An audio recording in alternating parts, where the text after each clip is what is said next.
Samajwadi party के राष्ट्रीय अध्यक्ष अखिलेश यादव हमारे साथ मौजूद हैं। सर, जिस तरीके से पंचायत चुनाव पे आपने देखा है, प्रशासन ने लोगों के घर तोड़ दिए, दुकानें तोड़ दिए, अगवा कर लिए सदस्य, और उसके बाद जो नतीजे आपके सामने आए, क्या कहेंगे? लोकतंत्र में और उत्तर प्रदेश में इस तरह का लोगों ने कभी नहीं देखा होगा कि किस तरीके से बहुमत छीन लिया।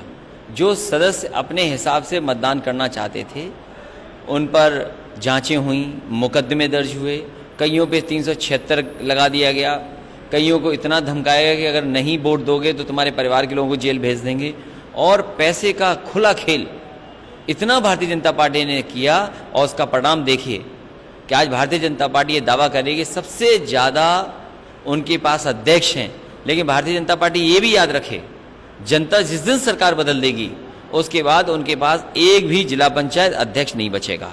और अब ब्लॉक प्रमुख का चुनाव लड़ने जा रहे हैं। ब्लॉक प्रमुख ही के चुनाव में भी वही तरीका अपना रहे हैं कि पूरा प्रशासन, पूरा पुलिस, डीएम लगे हुए हैं कि किसी तरीके से सभी बीडीसी भारतीय जनता पार्टी के जो प्रत्याशी ब्लॉक प्रमुख उनके पक्ष में उनसे मतदान करा दें। कहीं ना कहीं अधिकारी जो इस तरीके से कानून व्यवस्था को हाथ में ले रहे हैं, क्या उनको आपकी सरकार आएगी तो कुछ करेंगे? एक जिलाधिकारी के बारे में तो खुलेआम सबने देखा, और यह के जो जिलाधिकारी थे वो किस तरीके से धमकी दे रहे थे, और धमकी इतनी बड़ी थी कि डरा दिया लोगों को। और उसका परिणाम क्या हुआ कि भारतीय जनता पार्टी ने चुनाव जीत लिया। ये जितने भी अधिकारी हैं, मैं समझता हूँ समाजवादी पार्टी के लोगों ने चिन्हित भी किए हैं। और अधिकारी तो ऐसे हैं, सरकार बदलती तो अधिकारी बदल जाते हैं। अगर देखा जाए तो बीजेपी ने फिर से एक बार यूटर्न लिया है। पहले कहा था कि बीजेपी के जो सांसद हैं, विधायक, उनके परिजन चुनाव नहीं लड़ेंगे, अब कह रहे हैं कि वो भी चुनाव लड़ेंगे। ये परिवारवाद का जो आरोप लगाते रहे हैं, वो खुद से ये काम कर रहे हैं। भारतीय जनता पार्टी में अगर आप गिनती करेंगे तो सबसे बड़ा परिवारवाद अगर कहीं है तो भारतीय जनता पार्टी में है, क्योंकि वो अपना परिवारवाद छिपाना चाहते थे, इसलिए आरोप दूसरों पे लगा रहे थे। अब तो खुलेआम उन्होंने कह दिया है कि वो परिवारवाद को बढ़ावा देंगे। इससे खराब बात भारतीय जनता पार्टी कोई हो नहीं सकती। भारतीय जनता पार्टी केवल झूठ का सहारा लेके, अफवाहों का सहारा लेकर के, लोगों को गुमराह करके, नफरत फैला करके ही राजनीति करती है। सर, एक आखिरी सवाल, बीजेपी 2022 में 300 प्लस का नारा दे रही है, आपकी क्या तैयारी है?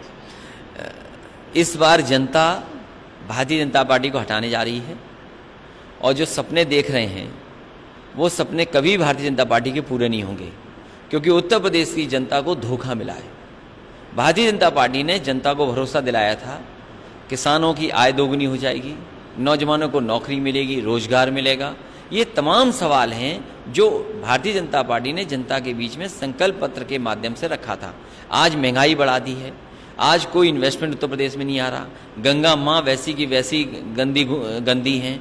इसी तरह हर व्यवस्था को खराब कर दिया, और प्रशासन में और सरकारी तंत्र में इतना भ्रष्टाचार कभी नहीं आया जितना भारतीय जनता पार्टी सरकार में है। बात करने के लिए बहुत बहुत शुक्रिया। कैमरा पर्सन पंकज के साथ दिलीप सरदेश यादव, न्यूज़ पॉइंट।